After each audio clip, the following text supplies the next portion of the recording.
Okay, Kamani, Kamari, Leslie, got to get you caught up on Shiloh. Class is actually quite a bit ahead of you. We got all the way up to chapter 9 today. I'm going to read chapter 6 and 7 for you right here and now. So we know what's been going on. You know, he's hiding Shiloh up in the woods behind his house. Judd came looking for him,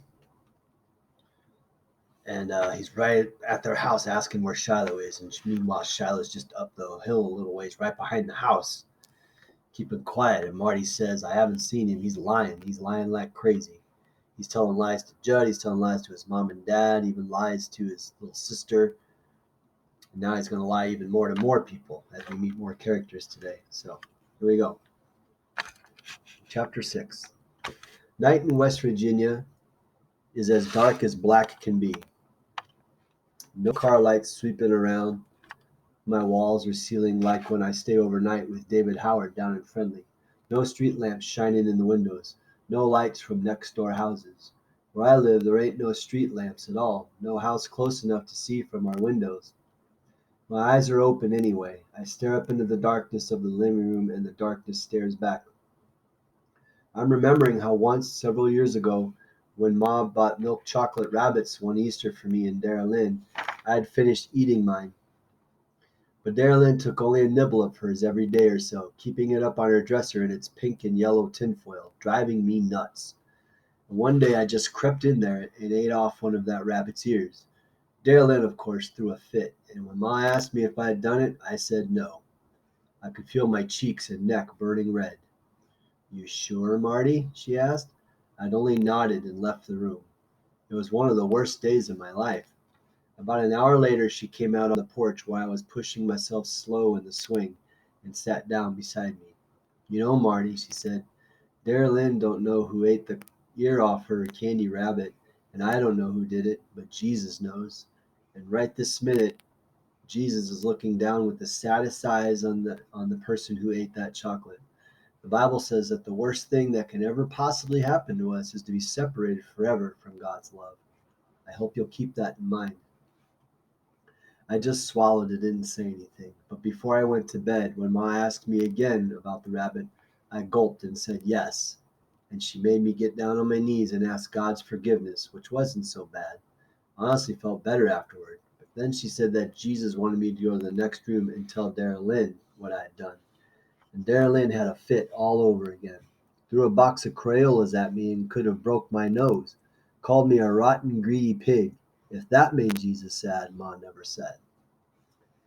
Now as I study the darkness in the room around me, I'm thinking about lies again. I hadn't lied to Judd Travers when I said I hadn't seen his dog in the yard today, but that was the honest-to-God truth, because Shiloh hadn't been anywhere near our yard. But I also know that you can lie not only by what you say, but what you don't say. Nothing I told Judd was an outright lie, but what I had kept inside myself made him think that I hadn't seen his dog at all. Jesus, I whisper finally, what you want me to do? Be 100% honest and carry that dog back to Judd so that one of your creatures can be kicked and starved all over again? Or keep him here and fatten him up to glorify your creation? The question seemed to answer itself, and I'm pretty proud of that prayer. Repeat it to myself so as to remember it in case I need to use it again.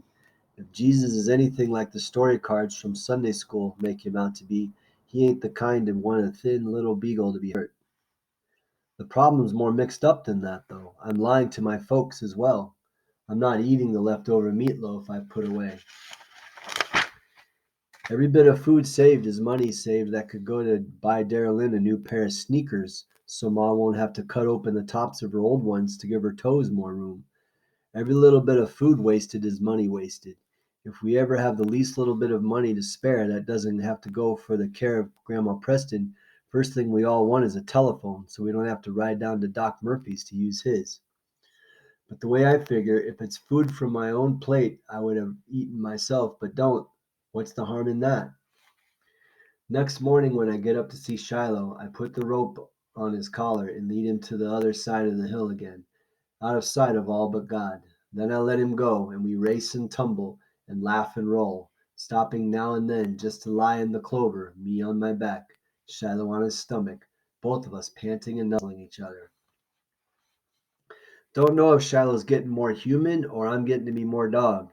If Jesus ever comes back to earth again, I'm thinking he'll come as a dog, because there isn't anything as humble or patient or loving or loyal as the dog I have in my arms right now. Boy, he sure loves this dog, doesn't he? We eat our Sunday meal, but by late afternoon storm clouds roll in, and the rain beats down on the tin roof of our house, streaming down the window glass, making a small pond in the side yard. I can't help staring out the window at the far hill. Will Shiloh, can he even, leap that fence to try and go somewhere it's more dry? Is he smart enough to go under that lean-to I'd made for him? Have I built it right, away from the wind? What if he gets to howling? In 20 minutes the rain stops, though. The sun comes out, the birds start to sing again, all those worms oozing up through the wet mud. Shiloh stayed where he was, trusting me that where I put him was best, being quiet, like he knows his life depends on it. Marty, Dad says, going outside with a rag to wipe off his Jeep, I saw Mrs. Howard yesterday, and she said David was back from Tennessee, wanting to know when you boys could get together. She said David would like to come up here some day next week. I like David Howard fine, but I sure don't want him up here. David likes the hill, always wants to play up there. He's not afraid of snakes the way Darylyn is. David, in fact, likes to go to the very top of that hill and then go running lickety-split down it, racing to see who's first to the fence at the bottom. Likes to climb the trees up there, too, and play lookout. Well, I'll go down to David's tomorrow, I say. I'd rather do that. Why not do both, Ma says, coming out to throw some mash to the hens. You've hardly seen any friends all summer, Marty. Why don't you go down to Friendly one afternoon and ask David to come up here in another? There's nothing much to do up here, I say, not knowing how else to answer. It was the wrong answer. Both Ma and Dad were looking at me now. You said just the other day you had plenty to do here, Dad tells me, wringing out his rag at the pump. Lots for me to do, but not much for David Howard, I say. A lie. There's another lie. That's a flat-out lie. Funny how one lie leads to another, and before you know it, your whole life is a lie. Can be a lie. Very important theme, right? Lies lead to more lies. Next thing you know, you're just lying to cover each lie. More and more lies. Remember that next time you want to lie to try and solve a problem. It might just cause bigger problems for you. You might think you're doing something right, but all it's getting from Marty here is more and more trouble. I sit on the porch swing later, not even bothering to push it, and listen to the table being set inside. What do you figure is wrong with that boy, Lou? Dad's voice. Just being 11, I guess, Ma tells him. 11's a moody age. Was for me, anyways. You think that's all it is? What pleases you one day don't please you at all the next. What more do you think it is? Don't think he's got that dog on his mind still, do you? 11's got about everything on its mind, Ma answers. And then the evening news comes on, and Darylyn and Becky come out to the porch, leaving the TV to Daddy. Darylyn's got the devil in her tonight. Little bit bored with summer, but not quite ready for school to start. Just for devilment, she plunks herself down beside me in that swing and starts doing everything I do. I sigh, she sighs. I rest my arms on my head, she does the same. Gets Becky doing it too, both of them laughing to beat the band. When I have my fill of this nonsense, I decide to go up the hill and see how Shiloh's doing. But as I go down off the porch, Darylyn gets up and makes as if to follow me. I stop. I'm looking to find me a snake stick, I say as if to myself. I'm looking to find me a snake stick, Darylyn says. I don't pay her no mind at all, just start walking along the edge of the yard, picking up a stick there, Darylyn tagging along behind. It's got to have the longest handle and a good strong fork on the end, I say, because that was the biggest, meanest snake I ever saw in my life. Darylyn stops dead still. She couldn't say all that if she tried, but she's not interested anymore in trying. What snake? She says. Snake I saw up on the hill this morning, I tell her. Must have been 4 or 5 feet long, just looking for somebody's leg to wrap itself around. Darylyn don't go a step further. Becky don't even come down off the porch. What you gonna do when you find it? Darylyn asks. Try to keep it from biting me first. Pick it up with my stick. Second, put it in a sack and carry it clear on up past the Shiloh schoolhouse. Let it out in the woods there. Won't kill it unless I have to. Kill it, says Darylyn. Get your gun and blow its head off. You've been watching too much stuff on TV, Darylyn, I tell her. Even snakes got the right to live. I'm thinking how if I ever become a vet's helper, I got to take care of pet snakes too. Next day, to head off David Howard from riding up from Friendly on his bike, I go down to see him. I attended to Shiloh first, taking a fistful of scrambled eggs left over from breakfast, a bit of bacon, and a half slice of whole wheat toast that I stuck in my jeans pocket. It's not enough for the dog, I know, but probably more than he'd get from Judd. It's not enough for me either. Sneaking off half my breakfast, lunch, and dinner for Shiloh like I'm doing means me going half hungry all the time. But if I eat extra, then it means Shiloh's costing us money we can't afford. I fill my pockets with wormy peaches before I set out for Friendly, biting off each piece and spitting it out in my hand, picking out the worms before I put it back in my mouth. It pleased me that Shiloh was sleeping in his lean-to when I'd gone up that morning. The ground was dry under there, and I had brought up some old gunny sacks from the shed for him to lie on, made it seem more like a bed to him, more like a home. The walk to Friendly takes a good long time unless you hitch a ride. I'm not allowed to get in a car with somebody I don't know, but Dad being the mail carrier for this part of the country, I know most everybody who goes by. The first person to come along with this day, though, is Judd Travers. When I hear the sound of a motor and turn to see his truck slowing down, I turn forward again and keep on walking, but he pulls up beside me. Want to lift these things out? No thanks, I say, almost there. Where are you going? I couldn't think fast enough to lie. David Howard's. Well, heck, boy, you ain't even halfway hop in. I know I don't have to unless I want, but if he's already suspicious about me, that'll only make it worse, so I get in. Seen my dog yet? First thing out of his mouth. I've been looking over all the roads, I tell him in answer. No beagle. Liar. Well, I don't think he'd stick to roads, Judd says. Not a dog as shy as him. Shy as a field mouse, except when he's around rabbits. That's what the man said who sold him to me, and he was sure right about that. How much did you pay for him? I ask. Got him cheap 'cause he's shy. $35. Worth a lot more than that as a hunting dog if I could just keep that darn animal home. You gotta treat a dog good if you want him to stick around, I say, bold as brass. What do you know about it? Judd jerks his head in my direction, then turns the other way, spits his tobacco out the window. You never even had a dog, did you? I figured a dog's the same as a kid. You don't treat a kid right, he'll run off first chance he gets, too. Okay, everybody listen to this part very closely. Kamani, Leslie. We're going to learn some things about Judd. All right? See maybe why he's the way he is. So let's go back to what Marty says. I figure that a dog's the same as a kid. You don't treat a kid right, he'll run off first chance he gets, too. Judd laughs. Well, if that was true, I would have run away when I was 4. Far back as I can remember, Pa took the belt to me. Big old welts on my back, so raw I could hardly pull my shirt on. I stuck around. Didn't have any place else to go. I turned out, didn't I? Turned out how? The boldness in my chest is growing, taking up all the air. Now Judd sounds mad. You trying to be smart with me, boy? No, just asking how you turned out. Somebody who was beat since he was 4. I feel sorry is what I feel. Judd's real quiet a moment. The big old wad of tobacco in his cheek bobs up and down. Well, don't go wasting your sorry on me, he says. Nobody ever felt sorry for me, and I never felt sorry for nobody else. Sorry's something I can do without. I don't say anything at all. We reach the road where David Howard lives, and the truck slows down. I can walk from here, I tell him. Thanks. I get out. But as I come around the truck to cross the street, Judd leans out the window. Like I said, that dog's a shy one. Don't think you'll see much of him near the road, but you keep your eyes out for him in the fields.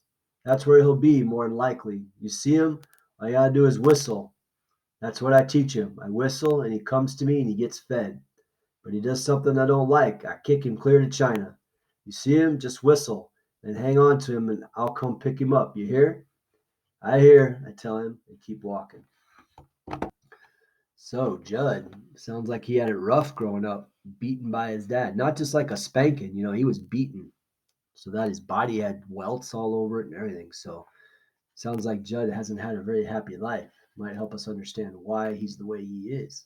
So, all right, before I start chapter 7 is not very long, so I'm going to go ahead and read it. Go ahead and take a quick break, and then let's come on back and turn the video on. Okay, if you're back, you're ready for chapter 7. We're going to meet a new character, Marty's friend David Howard. David Howard's house is about twice as big as ours for about half as many people. Only him and his mom and dad. Mr. Howard works for the Tyler Star News in Sistersville, and David's mom is a teacher. They're always glad to have me come down to visit, partly because David and I are best friends, and partly, I think, because their old house is so big the three of them get lost in it. It's got 2 floors, 3 counting the basement, and 4 counting the attic. Has 4 bedrooms upstairs, one for David and one for his folks, one just for company and one for his father's books, with a computer in it. Downstairs is a big kitchen, a dining room with a fancy light hanging over the table, a parlor and side room with lots of windows just for plants, plus a porch that runs along 3 sides of the house. I told Ma once the Howards had a room just for company, a room just for books, and a room just for plants, and she said that was 3 rooms too many. First time I ever saw any envy in my ma. David says the house used to belong to his great-granddaddy, so I figure it'll get to be David's someday. Like maybe our little house and the hill and meadow and the far woods will belong to me and Shiloh, except I'd probably have to share it with Darren Lynn and Becky and whoever they marry, and that's a whole lot of people for 4 rooms. Marty, Mrs. Howard says when I ring their doorbell. That sounds like church chimes. We're so glad to see you. Come on in. She always means it, too. It's as though she thinks about me even when I'm not there. Then David comes whooping downstairs, carrying the helicopter that flies when you pull a string. And pretty soon we're out in the backyard, chasing around after the helicopter and telling each other what we've been doing the 6 weeks since school let out. I got to bite my tongue not to let on about Shiloh. We sit on David's back steps and eat popsicles his mom makes out of pineapple juice. I'll tell David about the fox I saw with a gray body and a red head, and he tells about how his aunt's Siamese cat that yowls just for the pure joy of making noise. Then I tell him about Judd Travers and how mean he is to his dogs, not mentioning Shiloh, of course, and then David says he's got the surprise to show me. We go upstairs to his room, and David says he's got a pet and asks do I want to hold it. Sure, I tell him. What is it? Sit down and close your eyes and hold out your hands, says David. I sit down on the edge of his bed and close my eyes and hold out my hands. I expect something warm and wiggly and furry to plop into my arms. Instead, I feel something cold and round and plastic. And when I look, it's a fishbowl with sand in it and a hermit crab scurrying around with a shell on its back. This is a pet? My first pet, David says. His name is Hermie. See all those shells in there? We bought them for him. At night he gets out of one and puts on another, just like changing clothes. I look at David and I look at the crab in a fishbowl, and I want to tell him about Shiloh and how we run up and down the far side of the hill every day and roll in the grass, and how he licks my face. But I can't tell him anything. Not yet. Not ever, maybe. Hermie's sort of fun, though. We get out David's old blocks, the kind you play with back in kindergarten, and we build this big maze with walls on both sides, and then we put Hermie in it. He skids along the maze, looking which way to go, and we laugh when he gets himself in a dead end. I guess any kind of pet's okay once you get used to it, but I wouldn't trade Shiloh for all the hermit crabs in the world. When can I come up to your house? David asks me when we put the blocks away. I don't know, I tell him. Ma's had this sort of headache lately, and she can't take any noise at all. Boy, I'm sure asking for trouble with that one. Guys, he keeps telling lies, guys. More and more lies. We could stay out on that big hill, David suggests. Chase around in that field, play lookout. Don't think we ought to till she's feeling better, I say. I'll let you know, but I can come down here again next week, maybe. I tell Mrs. Howard I got to be home by late afternoon to help out, and she says surely I could stay for lunch, which is what I was hoping.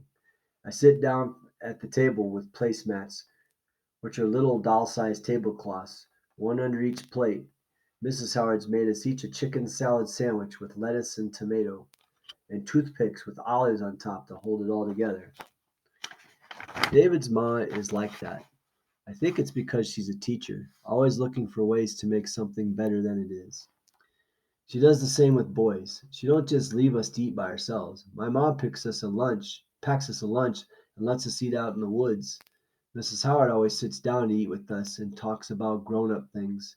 Today she tells us about how we've got some new people elected to office who are going to be more honest. She hopes then sorry. Today she tells us about how we've got some new people elected to office who are going to be more honest, she hopes, than the people they defeated, and how the country's going to be better because of it, and so will the whole state of West Virginia. David's mouth thinks big. You can't just go on electing people to government because they were friends of your father or grandfather, she says, chewing on a bite of celery. Mostly I'm thinking about the food. I eat every bit of my chicken sandwich. I'm so hungry I don't even save some for Shiloh, and then I'm ashamed of myself. Mrs. Howard notices the way I pick up every little crumb, and she says, I've got enough chicken salad left for another half of a sandwich, Marty. Would you like it? Sure, it tastes good on the walk back home, I tell her, and she sets right to work wrapping it up for me. Shiloh's dinner, I tell myself. So he's lying again, now to David's mom. But lunch isn't over yet. After the sandwich, there's tapioca pudding and chocolate covered graham crackers, which I love almost as much as Christmas. I don't see any way to get the pudding to Shiloh, so I eat that. But I ask, can I take a couple cookies along to eat on the way home, too? And she opens a sack and sticks in 6 cookies. Ma would have blushed with shame if she heard me ask this, but seems I'm at the point where I'll do most anything for Shiloh. A lie don't seem like a lie anymore when it's meant to save a dog, and right and wrong's all mixed up in my head. It sure is all mixed up in his head. What's the right thing to do? Have you ever noticed if you start telling lies, it gets easier and easier just to tell more lies? He's going to have to be careful here. All these lies he's telling. Worse than that, when I leave David's house, I don't even head home. First, I go down the street to the corner store and ask Mr. Wallace, does he have any sort of old cheese or lunch meat he can sell me cheap? I got 53 cents for the cans I collected so far that Dad turned in for me, and I show Mr. Wallace how much I got. Well, Marty, let me see what I can find back here, he says, leading me into the little room behind the counter. He's sort of talking without looking at me, the way folks do when they don't want to embarrass you. I got some stuff here that's not exactly spoiled, but it's too old to sell. Wouldn't want your family getting sick on it, though. I blushed then, because my dad would die of embarrassment if he knew what Mr. Wallace is thinking, that I'm buying this food for our supper. But there's no way in the world I can let on about Shiloh. I give him all the change I got, and he lets me have a big hunk of cheese, moldy on one side, a carton of sour cream, and a half package of frankfurters that somebody opened and bought 5 of. I'm happy as a flea on a dog. Somehow I know without asking that Mr. Wallace isn't going to go telling folks about it, because people around here tend to keep quiet about someone else's business. Next problem I got to solve, though, is how to keep all this stuff from spoiling in the July heat. Can't keep it in our refrigerator or Ma would notice right off. When I get home, Ma's ironing and watching TV, and Darylyn and Becky's out on the front swing with paper dolls spread out all over the place. So I fish around out in the shed till I find me an old Hi-C can. I sneak off up the hill with the can and all the food I got with me. Then, with Shiloh watching, I put a rock in the bottom of the can to hold it down and set it in the cool stream, surrounded with rocks, and put the container of sour cream, the frankfurters, and the cheese and cookies in there. Put the plastic lid on and set a large rock on top to keep the raccoons out. I'm so proud of myself I like to crow. Hungry again, too, but that half chicken salad sandwich from Mrs. Howard is for Shiloh's dinner. and I give it to him right off. After that, Shiloh and me go on a good long run over the meadow on the far side of the hill. And after I take him back, I put fresh water in the pie pan and love him good. I start down the hill halfway to the bottom. Here comes Darylyn. Oh boy. What you doing up here? I ask her, heart starting to thump. Just wanted to see what you're doing, she complains. You go off up here every day almost. You leave Becky by herself while Ma's ironing? Becky's okay. She turns and follows me back down the hill. Shiloh up in the pen. Don't make a sound. That's how smart a dog he is. Well, I was looking for that snake again, but he's hiding from me good, I tell her. You still didn't get him? She asks. And when I look back, she's got her eyes to the left, then to the right. You didn't even take your snake stick, she says.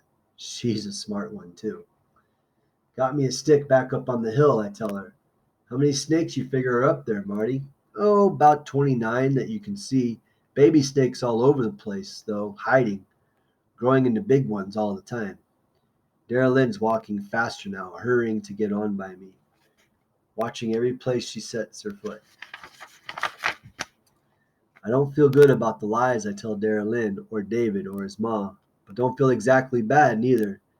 If what Grandma Preston told me once about heaven and hell is true and liars go to hell, then I guess that's where I'm heading. But she also told me that only people are allowed in heaven, not animals. And if I was to go to heaven and look down and see Shiloh left below, head on his paws, I'd run away from heaven sure. Goodness. At some point you have to say, geez, Marty, it's just a dog. Lighten up. So anyway, that's chapter 6 and 7. He's spreading more lies. He's down at the store getting food, and for Shiloh. But what do you think the store owner thinks, Mr. Wallace? Oh boy, his family needs more food, so that could cause trouble. And then also he tells David and his mom, "Oh, David shouldn't come up. Mom's been having a headache lately." That's not a good idea either. All right, these lies can come back and bite you. So could become a trouble spot for him. We'll see. So, all right.